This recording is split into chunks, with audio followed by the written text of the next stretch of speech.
1969, Rankin Bass premiered what would become their second most popular franchise, Frosty the Snowman, a story about a group of children who, through the use of a magical hat, create a living snowman by the name of Frosty.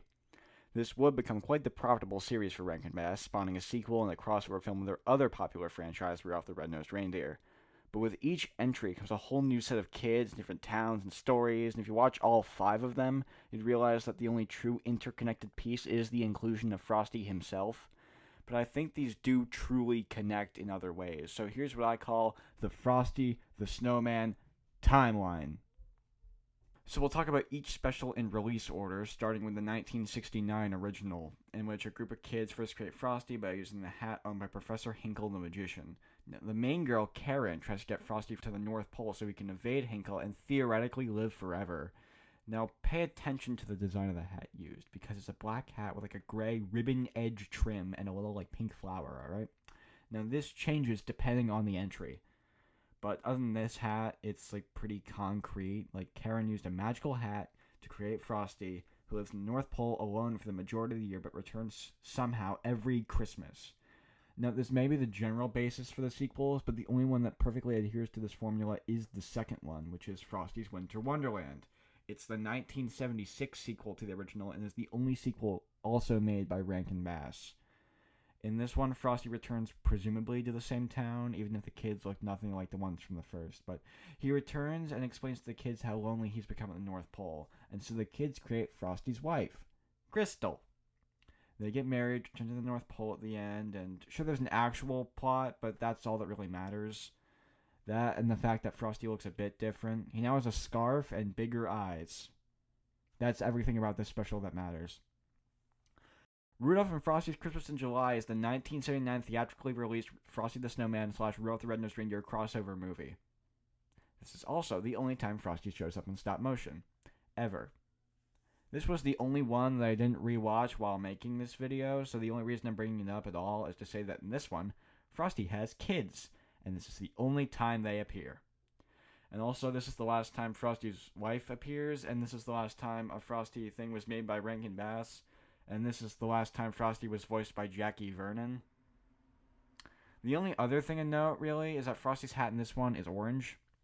I presume this is so his scarf and his hat look better together, but I'll get into how this brings up many inconsistencies later in terms of, like, his design.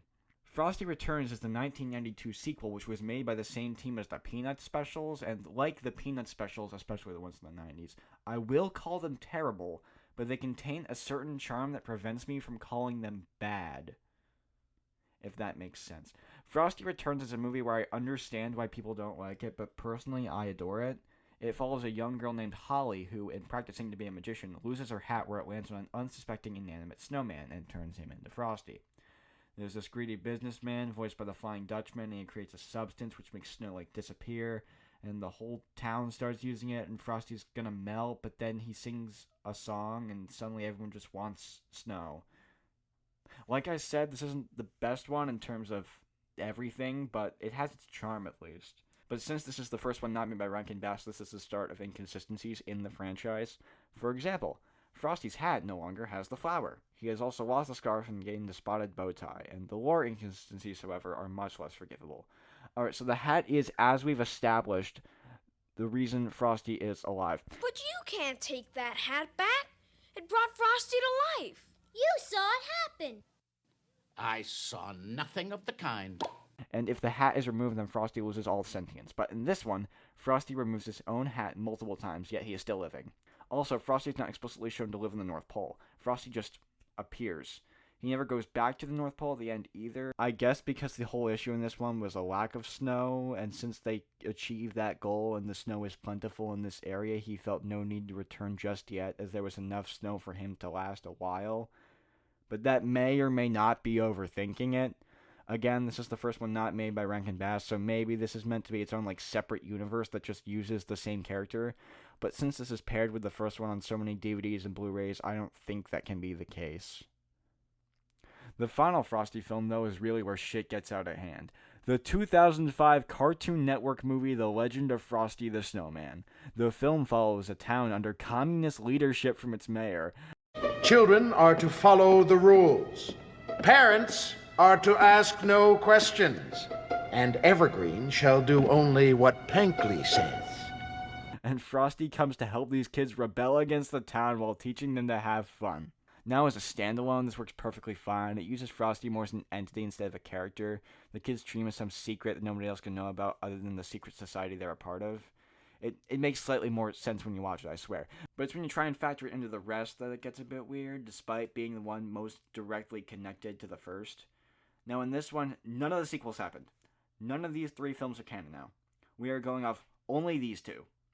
So in this one, the lead kid is revealed to be the grandson of Professor Hinkle, the magician from the first, and that this is the main thing that ties this together, because otherwise it doesn't make sense. So in this one, not only did the first film happen, but it was adapted into a comic which the lead boy Tommy reads. Not to mention the fact that Frosty is terribly out of character in this one. In the first one, he's not an incredibly intelligent man. I can count to 10. 1, 2, 3, 4, 5, 9, 6, 8. Well, I can count to 5. But he's not an idiot like he is in this one. In this, he's just a goober whose only desire is to have fun. At least in the first one, he had actual goals I needed the kids' help to achieve, but in this one, the kids need him, so I suppose I could excuse the mischaracterization. But now that we've talked about each entry, it's time to assemble the Frosty the Snowman timeline. So obviously, the first in the timeline, we have the 1969 original, and this one Frosty is created, and it ends with him going back to the North Pole. Then we have the Legend of Frosty the Snowman, in which we have a generational time skip to the point where the magician is presumably dead, and Frosty is dealing with his now adult son. Next, I'd say is Frosty Returns. Now, this one could technically go anywhere in the timeline, as it's the most separated from other entries, but I'm putting it here simply because this is the last one where Frosty's alone without his wife or kids. Next, I'd say is Frosty's Winter Wonderland, as Frosty's now mature, back in the North Pole, and is ready to settle down with a wife. The only caveat is that you have to assume the kids in this aren't the same as the first one, but like I said, you could believe that, because I do believe the kids in Frosty's Winter Wonderland go unnamed. And finally, we have Rudolph and Frosty's Christmas in July. Now he's married, and he has kids, and he's a much more responsible figure. Why am I such a misfit? I am not just a nitwit. There's no man like a snowman. Why don't I fit in? We may be different from the rest. Who decides the test of what is really best? We're a couple of misfits. Not a couple of nitwits. What's the matter with misfits? That's where we fit in. That's where we fit in. That's what I believe is the Frosty timeline. 15423. In all, I'd say only 2 of these are good. I may watch all of these every year, excluding Christmas in July, because it is terrible. But don't dedicate yourself to these, or else you'd be faced with plot holes and men like me who desperately try to piece together television movies meant to be watched once a year, just so they can say that they were the first person on the internet to form a timeline. If you do want to watch these in order, there's no complete physical or digital release of all 5 movies, but the first 2 and Frosty Returns are really easy to find pirated on YouTube. After all, that is how I got footage for them in this video. Legend is the only one that's like an actual movie, so it's streaming on sites like Peacock. And then Rudolph and Frosty's Christmas in July isn't streaming for free, but you can rent it or buy it on DVD. And I'll watch these movies, but don't put thought into them. No thought at all.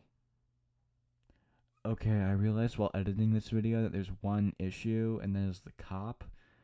The cop appears in Frosty 1 and again in Winter Wonderland, and I said in the timeline that the gap between Frosty 1 and Legend was multiple generations long, and the cop looks exactly the same here. So he's either immortal, or this is the grandson / great-grandson of the original cop, who just so happens to look and sound the exact same and also just magically knows Frosty. I'd go with the first one, personally. Okay, video over. Bye. Merry Christmas. Happy Hanukkah. Happy Kwanzaa. Happy anything else. Happy holidays. There. Bye. You have a Merry Christmas. Frosty the Snowman had to hurry on his way, but he waved goodbye, saying, "Don't you cry." I'll be back on Christmas Day.